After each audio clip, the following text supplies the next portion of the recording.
Hello, everyone. Welcome to today's episode, Iron Capital Talks. Hope everybody is doing well. The fam is good. Iron Capital Talks, guys, as you know, is the place where we aim to interview C level executives, founders, real builders in the space, people who have achieved outstanding results in the blockchain industry. They are successful entrepreneurs. So today the conversation will be with Samir Safar Ali, fintech AI lead at Baker McKenzie.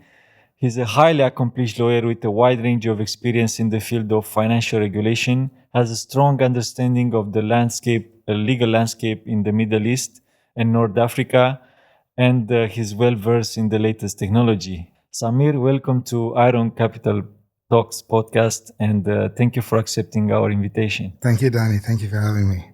It's most kind.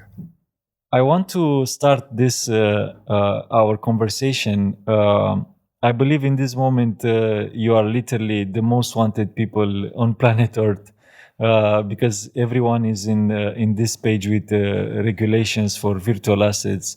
But we go into that in a minute, though. The question is, why a lawyer? What brought you in this area? Well, it's an interesting journey. So I'm originally from the Middle East, but born and raised in the UK, studied in the States and at UC Berkeley. But why I became a lawyer is for two reasons, I would say, sort of led me to this path. Number one is a love of history and understanding people, understanding depth, and understanding the world we live in through that depth. And also through interfaith discussions. So as a Muslim, I grew up in Catholic school in the UK, and having to study the Bible day in, day out, reconcile, believe it or not, all the New Testament and the Gospels, that sort of embedded in me in a very young age, sort of, interfaith discussion, analysis, and my teachers at a very young age, even though I wanted to go down the steps of my father as a doctor, my teachers, they were very keen to identify that I should consider the law. And I did a few experiences in London and decided that sort of legal advocacy, written and oral, is something I'd like to explore.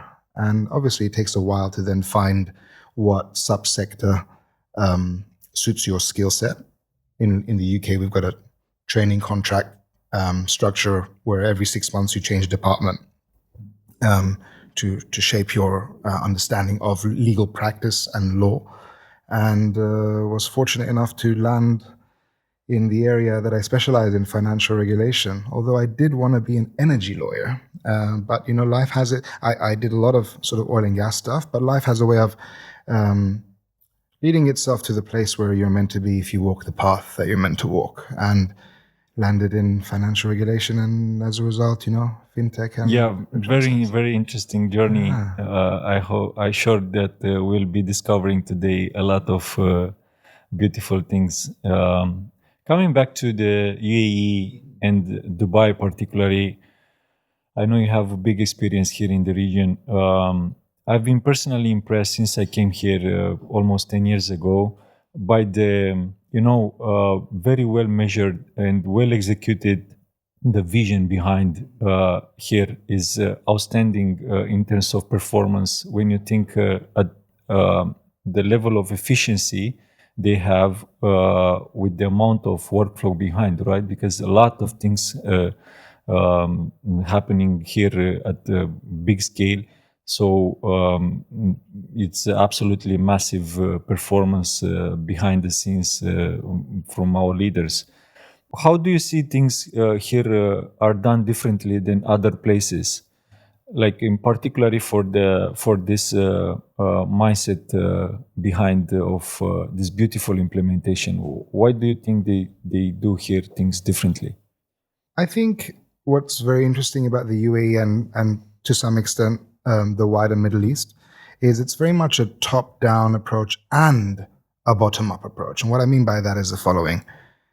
At an emirate level, at a state level, whether it's the UAE or the other GCC states, you literally find a tone from the top, a welcoming tone from the top, a can-do mentality. I mean, we read all these books about entrepreneurship, talking about a can-do mentality, and we literally see that in practice at a policy level, at a governmental level. And it's weaved into the fabric of the country from the inception of the UAE and the inception of many of the other states right at the beginning. Sheikh Zayed, for example, His Highness, may he rest in peace, his vision at that time when UAE was a concept is outstanding. I mean, if you go to the Dubai Museum of the Future, they're talking about plans for 2070. It's I don't know how many countries are actually thinking about that, right? So you get the tone from the top, and then it's implemented through specific measures. I mean, in our space, we've got metaverse strategy, federal and emirate level, blockchain strategy, AI strategy.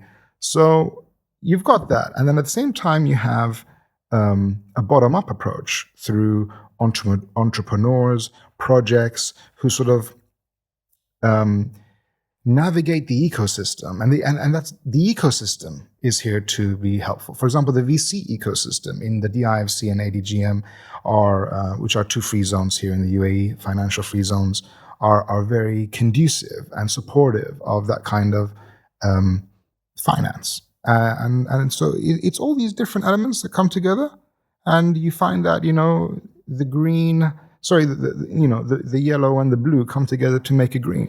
Yeah, this is the power behind to create this perfect ecosystem for everyone who's interested to build a serious and business, develop serious partnerships. They actually created a perfect playground for these entities. Coming back to the UAE, what is how the landscape look like in terms of regulatory institutions? Like, what are the major players and who does what exactly? For those looking at the UAE for the first time, it is a bit, there is a level of complexity. Well, that's the richness of the system in terms of support vis-a-vis other states that have no support. So from a financial services regulatory perspective, you basically have the UAE is a civil law jurisdiction, right? And it has two federal level financial regulators, the Central Bank of the UAE and the UAE Security and Commodities Authority, which is akin to the SEC, for example, in the States, the capital market sector regulator, and now actually the VASP sector regulator. We get into that in a bit more detail. And they follow a civil law jurisdiction. Arabic is the main governing language of the law. You then have these two financial free zones, one known as the DIFC, Dubai International Financial Center. That's within the Emirate of Dubai. So the UAE is an emirate with it's a federation of 7 emirates. Within the Emirate of Dubai is the DIFC. So you have a sort of, and it's a common law jurisdiction. You can somehow describe it as a common law island in a civil law sea, famously by one of the former DIFC court registrars said that, and it follows the common law of England and Wales, and it has its own separate financial regulator, the DFSA, Dubai Financial Services Authority, and it pegs itself to Europe and the EU and other tier 1 jurisdictions, Hong Kong, Singapore, etc., FINMA and Switzerland, for example, with a lot of the approach to tokens. Separately, you have within the Emirate of Abu Dhabi, you've got the Abu Dhabi Global Market, the ADGM, which has a similar common law framework, rulebook style approach, similar to those working in other jurisdictions in Europe and elsewhere, and a common law approach as well. So what you basically have, the way to understand it is, imagine if all of the SEC, or all of the US falls under the jurisdiction of the SEC, yes, including the state of New York, yes, but the island of Manhattan follows a separate regulator. That's how you kind of, can understand the financial free zones. An offshore entity. It's it is we can call it that, perhaps, yeah. And then, so they have two separate regimes. And then you have the area in between, which is not a term of law, but we colloquially refer it to as onshore UAE, and that's the onshore regulators, Central Bank of the UAE, CBUAE, and UAE Security and Commodities Authority, ESCA. And in the area of virtual assets, you now have within Dubai, but excluding the IFC, you've got VARA, the Virtual Assets Regulatory Authority, the world's first dedicated industry sort of led approach to virtual assets. So actually, the ESCA is the federal entity that sets the tone, and then just delegate within states, right, within Emirates, a certain financial entities to do the job locally. Yeah, so Can we say that? we can say something similar, but so in terms of VARA being in the Emirate of Dubai and ESCA being the federal regulator that covers all of the UAE with the exception of the DIFC and ADGM, the relationships were established in two pieces of law that were passed in December last year, Cabinet Resolution 111 and 112, and they basically set the relationship between 111 was about ESCA and local licensing authorities, which at the moment is in the area of VASPs, and at the moment it's only VARA. And then 112 was specifically... It's worth mentioning what VASP stands for. Virtual Asset Service Providers. So okay. those and VARA is Virtual Assets Regulatory Authority. Yeah. Okay. Just so, to make yeah. So there is some... so recently, for example, ESCA finally published some crypto regulations. They used to have regulations back in 2020, and those were on the books, and then they removed it from the website. People wondered why, and then we all knew that they were working on something in the background, and then they've just recently issued their new regime, and it repeals the former position, and it basically sets the federal tone, and it states, what are the federal level regulations. So ESCA will be like a VARA for outside of Dubai. So within onshore Abu Dhabi. So that's Abu Dhabi other than the ADGM financial free zone. And applies for all other Emirates. All other Emirates. Absolutely. Doesn't have any locally absolutely, yeah. authority. So Sharjah, Ras Al Khaimah, exactly, Al Qawain. All of them Fujairah will be under the ESCA authority. Now, okay. VARA's regulations cannot contradict ESCA's regulations. So there is a partnership there. VARA, of course, is an emirate level governmental entity, and ESCA is a federal level. But there is a partnership there to work with each other to make sure there's sort of regulatory harmony. Is it true that just recently they announced the fact that even you are regulated by VARA, you should come to us to take the license from ESCA as well? There is a yes and no answer to that. I'll unpackage that, right? Okay. So because this is like a switch which makes the entire environment even more complex. I would argue that it is complex, but having a rich framework is going to be you're going to have some complexity, and it's up to the industry and of course the regulators over time. And this is all a fresh system, right? It's not the law establishing VARA, for example, was passed last year, and the regulations only came out in February this year. So they're better than having no framework, and it be for consumers especially, and for how do banks provide bank accounts and customer bank accounts, customer money bank accounts for such providers. So there needs to be some sort of framework, and any framework's going to be complex. And it's up to people like us to try and make it a bit more simple, a bit more palatable. I also sit as a co-chair for the MENA FinTech Association's Regulatory and Policy Committee. So we are sort of working with regulators to come up with guidance notes to make it more clear. Because when it comes user-friendly. And the thing is, a lot of legal questions, a lot of complex legal issues, the answers are all there. It's all about putting it together. And so sometimes it can help if regulators and industry and practitioners and VCs are all taking part in the conversation to make it a bit more simple in terms of messaging like we're doing today, hopefully, and guide and written codified guidance from regulators. So on your specific point about VARA and ESCA, if you're in Dubai and you do fall under VARA parameters, VARA jurisdiction, but you are, for example, dealing with or issuing a digital security or a digital commodity, which is separate. There's a specific definition for that. Then ESCA still maintains direct regulatory authority over that. Now, it's a longer conversation about, is that basically security tokens?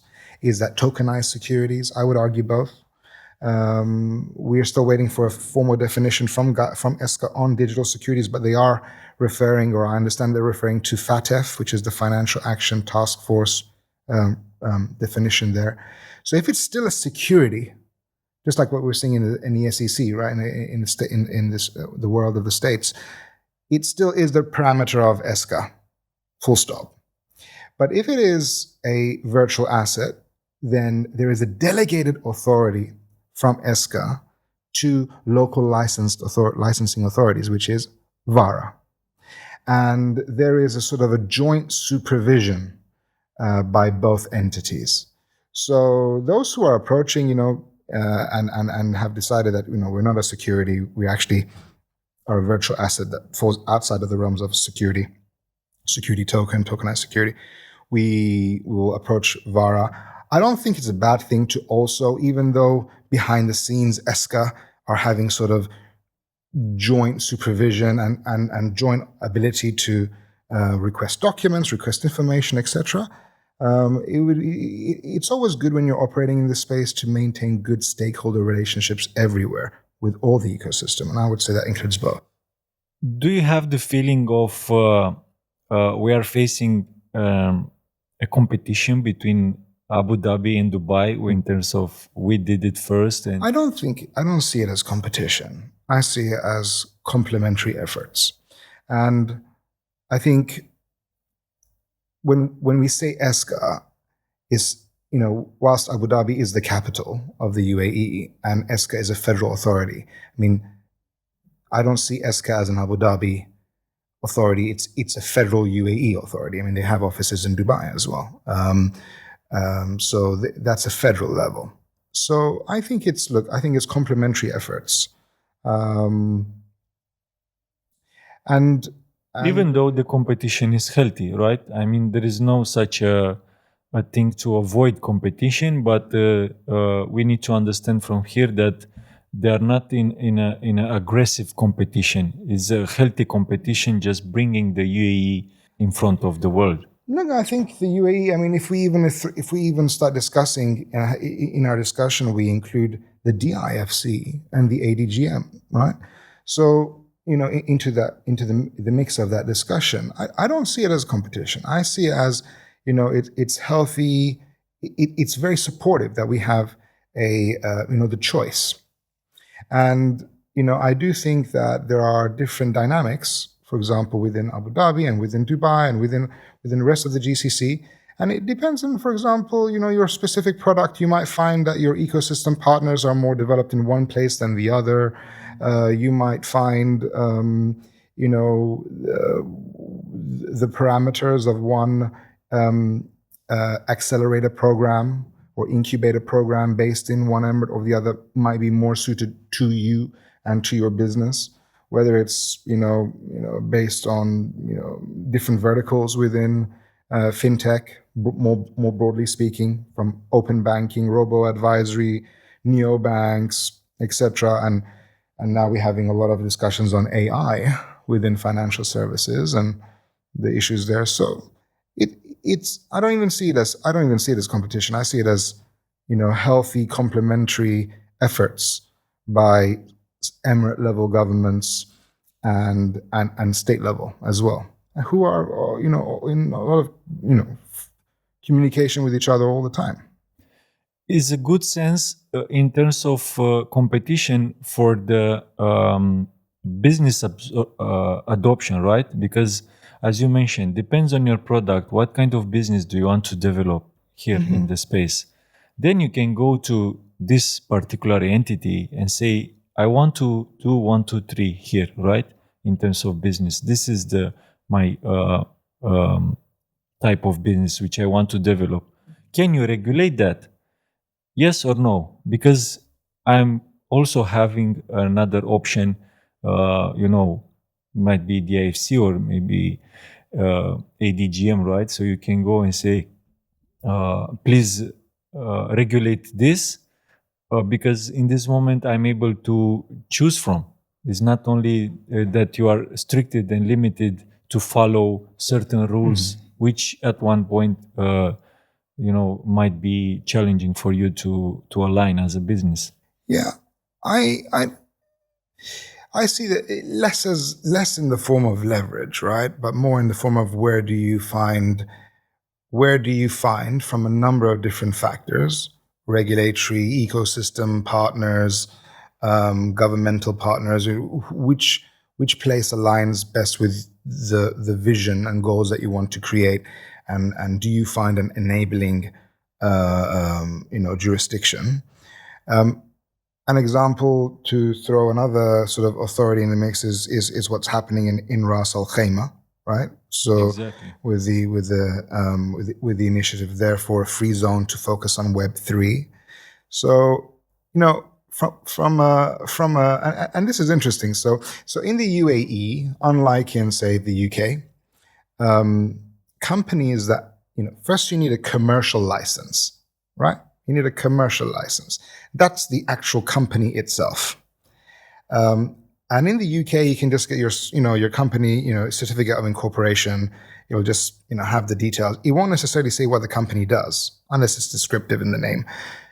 And then in the articles of association, you used to have something called an objects clause. You still do. Previously, under the old legislation in the UK, people, you actually had to draft what was the object of the company, business in X, Y, and Z. And then in 2006, when they changed the law, they allowed it for it to be a general description, right? But you still have the objects clause, but that's contained in the articles, in the constitution of the company. In the UAE, yes, you have articles or bylaws, depending on which sub-jurisdiction you're looking at. But on the actual commercial certificate, the commercial license, you have a business activity. Now, that business activity is taken from a list, and every sub-jurisdiction has a list. If that activity requires a further license from a financial regulator or from a VASP regulator, then you then get a license from that as well. I see it like a cake and an icing on top, and that's a complete package, right? Exactly. A big issue at the beginning was crypto, Web3 companies, etc. They couldn't necessarily find per se in the available list of business activities an actual business activity description that actually met what they did. So it took a bit of time, and that's where you get non-financial free zones. So DIFC, ADGM are financial free zones with a separate regulator, separate common law approach to law, separate civil and commercial laws.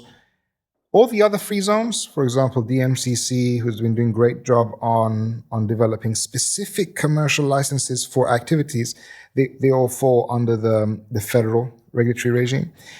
They were some of the first ones to come out with actual commercial license descriptions to meet that kind of activity. So another good example is Dubai World Trade Center Free Zone, and a great example specifically on Web3 and GameFi and DeFi, DAOs in particular, is what's the new free zone in Ras Al Khaimah coming out with some of those. This initiative from Ras Al Khaimah Emirati is a financial free zone, or is it My understanding, non-financial? it's not.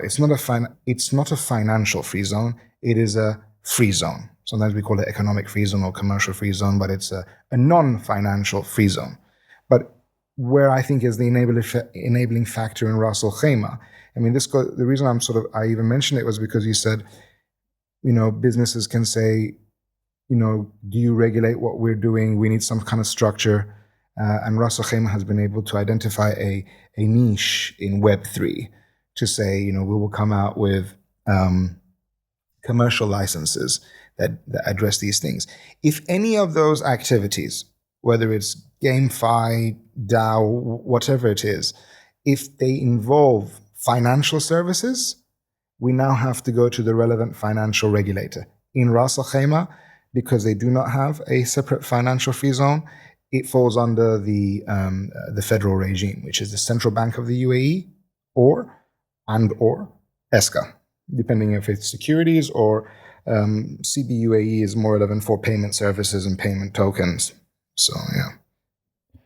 When it comes to the market itself, like players, individuals, investors, what's your feeling? Do you think the market still wants this permissive environment when it's like the room is no light, right? So no one can actually see you or can accuse you that you did something wrong to damaging the environment. You can do it that in a comfort zone. Or do they really know they are willing for regulations? They seek for regulations to do you think they are going to invest more when they have this feeling of a soft and regulated environment? Well, look, the scene is full of events, and gatherings, and you get to meet a number of different people. And there are those who prefer a permissive environment. But I would say, look, in an environment where there is ambiguity, it's actually a risk for you and your customers.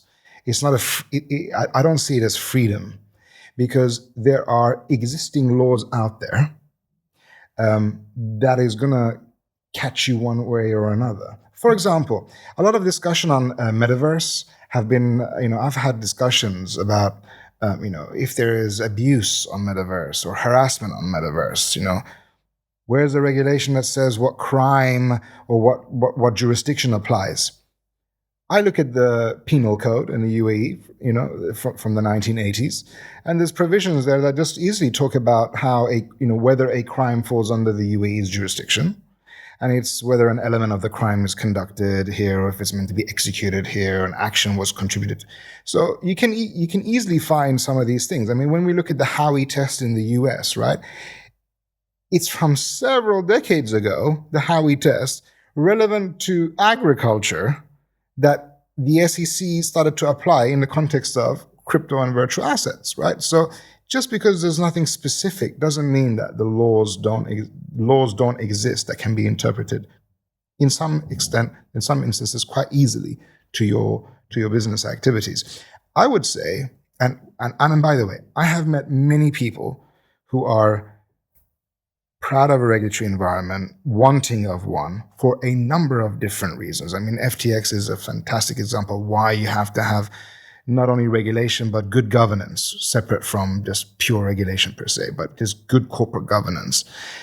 Value proposition to your clients, trust to the market, operating within a framework, in many cases, not all cases, but it's a financial service.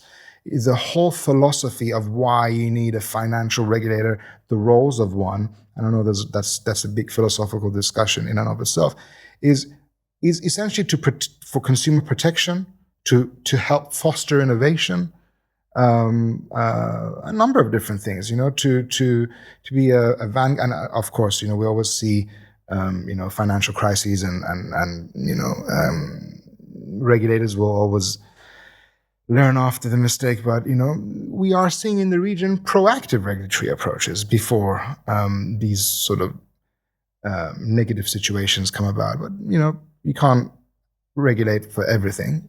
Also, we need to understand that when the regulation come in place, because we love this part of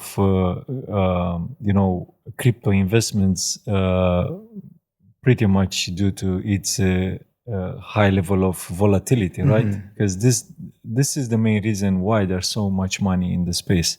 This volatility, it's absolutely, financially speaking, a beautiful reward. But everyone should understand that once the regulation are in place, this squeezes the entire volatility, because you can play as a market only between very specific parameters, and that will affect the volatility absolutely. Look, when we're talking, What will happen after that? well, look, when we're talking about volatility in the crypto market, right? And I want to unpackage some of the things you said. So, when it comes to the trading of cryptocurrencies, right? Principles of insider trading, market manipulation, all that applies, right? There's, it doesn't mean that when there's regulation, it's going to squeeze. The way I see it is this, that the powers of supply and demand will be there when there is a regulatory environment and when there isn't a regulatory environment. We see that in the equities markets, right? The equities markets are pegged to certain things, right? In terms of company performance, inflation rates, price of steel, price of gold, geopolitical conflicts. So equities, for example, and also DCM instruments, they operate they have a market of their own, interconnected market of their own, but they operate within the world we live in, right?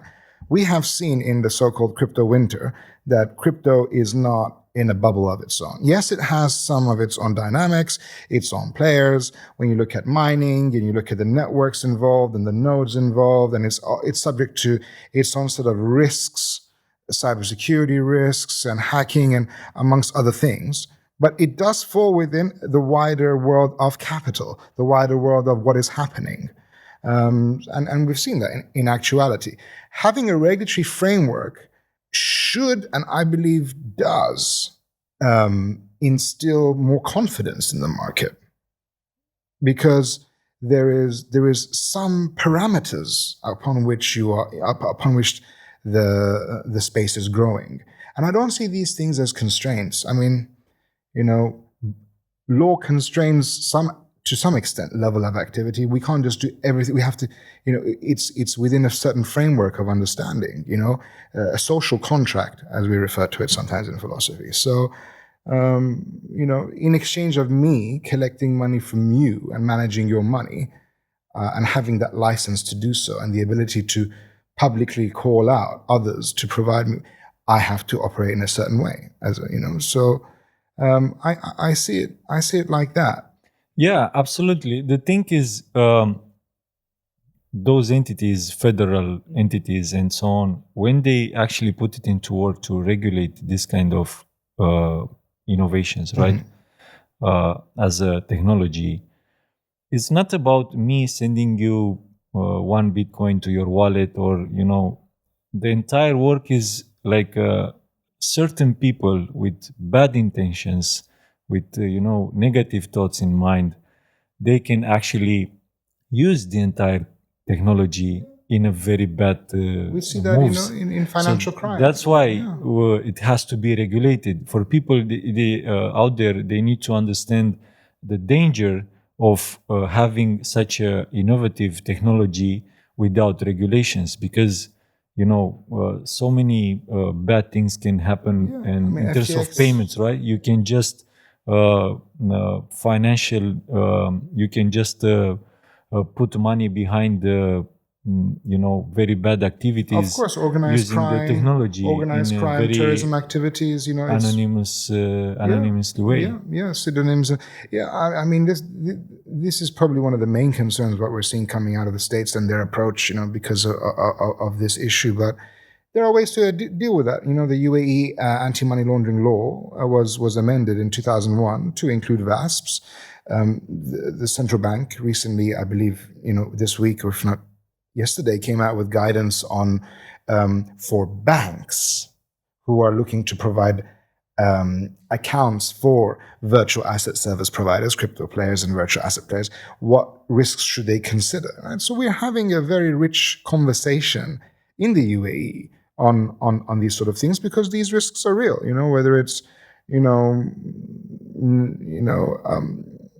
sanctioned activities from the likes of North Korea and their input into the crypto space and hacking wallets, and these kind of things, and the use of crypto for illegal activities. These are things to consider and to stamp out, quite frankly, because it shouldn't be a free for all in that market, and it's not. And having regulatory authorities. What's really impressive about the UAE is from Dubai Police, who have a specific unit on virtual assets, to public prosecutor, to the regulators, who are civil organizations, actually civil. I mean, they have civil penalties as opposed to criminal. All that comes together to create a robust framework. I will say one thing. I believe, and I wrote a recent paper on this for the Crypto Oasis report. I argue that Beautiful job they did. yeah, with that it was a report. fantastic Yeah. report. Shout out to the Crypto Oasis Yeah. guys. They really did a good report in really capturing. Congrats, the entire- guys. Crypto Oasis. Yeah, absolutely. Sakar and the team. And it's great to have them here in our region. It's a testimony. We're talking about ecosystem, right? And it's testimony to that. My paper there, I argued that whether you're a startup or whether you're a VC, compliance and good governance should be on your agenda.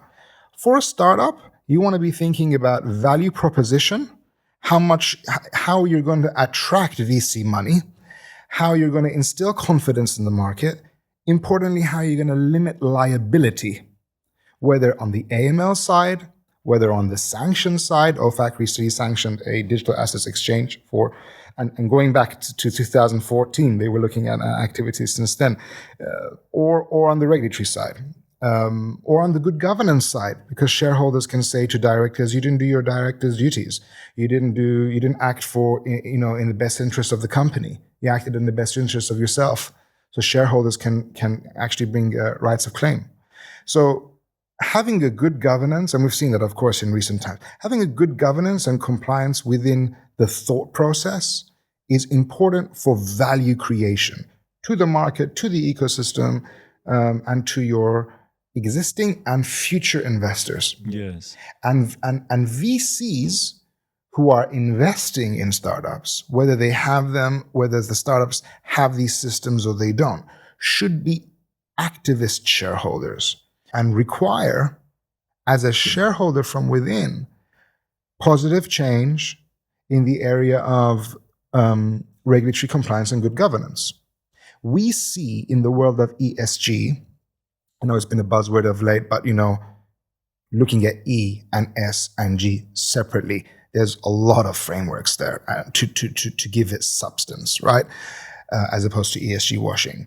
But ESG, there have been several, for example, private sector and public sector funds, sovereign wealth funds, pension funds, and some of the big players in the private sector, who are activist shareholders in existing companies. It can be food companies, it can be energy companies, it can be hospitality companies, who are using their shareholding power at annual general meetings to say, where are your policies if you're a hotel chain on identifying sex trafficking? Where are your, if you're a confectionery chain or food chain, where are your policies, or do you have policies on supply chain slavery in cocoa, or supply chain slavery in rare earth metals, or whatever?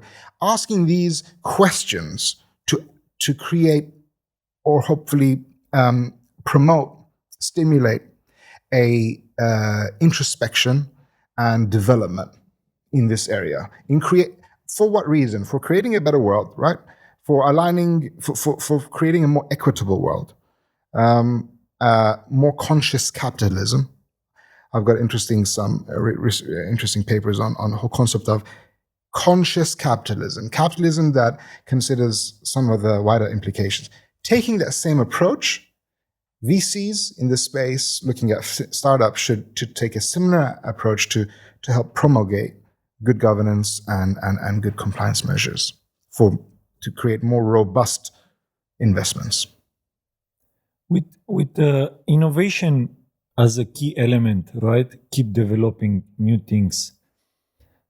Do you think entities like VARA, ESCA, the entities who regulate the space, do they have the ability to understand the DeFi guy who navigates the space with certain skills, like actually he's the innovator. Yeah, let's call him the innovator in the space who does high level of certain things. How vertical do you think they can reach as a regulatory entity? I mean, look, when you look at regulators, they often have, sector specialists, right? They have their insurance people, their markets people, people who understand insider trading, people who are more familiar with investment banking products or funds and units. I know for a fact, because you see these postings, and sometimes you come across these advertisements directly, that a lot of regulators in the region are or have already hired people to be, focusing on their crypto authorizations and supervision. I know the VARA team are, a lot of them come from industry, particularly the legal team. So they are some of the, sharpest minds to actually understand industry. So, some regulators are more advanced than others or more developed than others in their journey, but they're all on that same journey. And I think this is the case globally. I mean, can we really say that the SEC, for example, has a very firm grasp of virtual assets and crypto products? Some would say yes, some would say no. But I know for a fact that whether it's the UK, Singapore, Switzerland, or some of the other emerging markets, it is an area that human talent and human capital is on the agenda. And I've seen with my own eyes recruitment efforts in this area and growth efforts in this area. Yes, and the landscape is absolutely we can think about really like a game, right, between the good guys and bad guys, right? So those entities who are obviously the good guys, they can cover a certain percentage, right, in terms of regulations. They can say, okay, 75% is cover of the market. Another 20% is in the yellow zone. It might happen or it might happen not. It's under argument zone, right? But then they have this part of like less than 5%, which are these guys who are always innovating, keeping them under their toes, putting into market certain moves, new moves, right? That creates certain waves, and they see, okay, we never think about this if it's possible or not, right? Yeah, and I think the good job is where you as a regulator, you cover, I don't know, 95% of the market, and as you mentioned, it's a global thing. Like always will be a guy who break the rules and do certain things. I think it's less so about breaking the rules. I mean, in light of what you're talking about, innovation, and more about innovation per se, right? And we took AI is an interesting example. There's some very interesting case law already out of the UK and California and Australia and South Africa on whether AI itself can own and can create and own content that can fall under copyrightable and intellectual property per se, as opposed to having a human. And there's an interesting the case is Thaler, where he created a AI, or he created a machine, a program that designs or is supposed to be creating and designing IPable content, and whether its output can be protected. And it's being litigated around the world in some very interesting discussion. There are always going to be those cases which is pushing the edge, and if the regulators haven't thought about it, maybe even the policy hasn't even reached there yet. Is this guy who created the .it address? If you send money to that address, you lose them all, and that address does nothing. And mind blowing, he received funds more than 600 ETH, like which is in plus other crypto assets, in a total amount of $1 million. So, how do you regulate that? Well, look, as you mentioned in one of your earlier questions, the volatility within the crypto market, and I think there is a distinction between pure crypto and then virtual assets. And I do think that the world of virtual assets is way bigger than crypto. I think I personally believe that tokenization of liquid and illiquid assets is going to be the future for how we can really democratize finance, have access to financial instruments that were only traditionally available to institutional investors, high net worth institutional investors, and also will free up an incredible amount of liquidity in the market, which will be of great interest to both emerging and more mature markets. So, but on your point, look, you will always get players who are looking to exploit that situation, looking to and if there was one thing anyone looking to get into the crypto space and wanted to or the virtual asset space, the fintech space, I would say is education. Understanding some of these things. And of course, YouTube is a great resource for so many of these things. There are educational programs as well to formalize some of that learning. But, a lot of that learning is available out there already. And educating yourself on proof of stake, proof of works, and the various other, blockchain related protocols and other non-chain related protocols. This brings me to the next question, which I want to address you is, what piece of advice do you have for the guy out there who is watching us and he never touched crypto, right? He hasn't taken any move into investments or something like that, but he believes that crypto it is going to be next technology in the world or something like this. What do you think it will be the right path for those individuals to have a soft landing and safely touch into the crypto space? Whether it's crypto, whether it's virtual assets, or whether it's anything else, reading, right? Reading and listening and learning, getting involved in the relevant circles wherever you are, attending events, being inspired through talks. And Dubai has got so many of these talks. You will slowly identify, those who are of substance and those who are more here for the hype, and whenever there is hype, there will always be attraction for people looking to Quick schemes. Pump and dump and all that kind of stuff. For example, even on tokenization, I often, when I advise startup companies, I often sometimes try my best, unless unless the economics are right, don't tokenize, don't issue a token, don't do a token offering. There's no point. If it's a PR scheme to gain publicity, let's focus on fundamental businesses, the fundamentals of the business, and then we can explore whether this is gonna, help. On your question, I think it's education.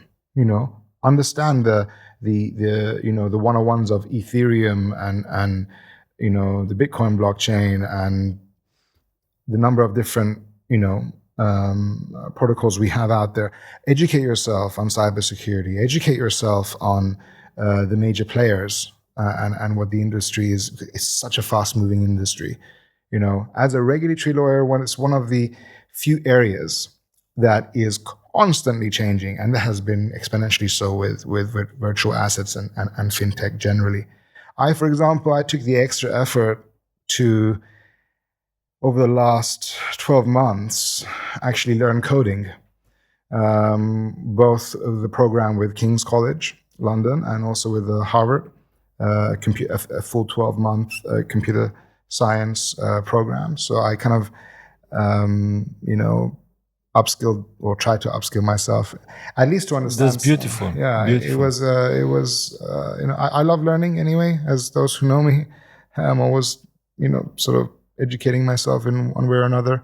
The next frontiers for me is to really get into some of the more technical details on AI, MLOps, machine learning operations, and the protocols for lifting the black box of bias and understanding how AI reached to a certain decision. Data protection, cybersecurity has been something I had to upskill on many projects. So education is. I think this is the main keyword of being successful. Education, self-education, the amount of work you need to put behind the work, right? As you just mentioned, you are constantly looking to elevate your skills, go in the direction of the world is going, the new economy, new moves in the market. You need to stay up to date with everything. Particularly, you need to zoom in and see what's what are the black points there, because this is your job to in the front line to put people in a place to avoid mistakes, and then take the right moves. Yeah, and you have to.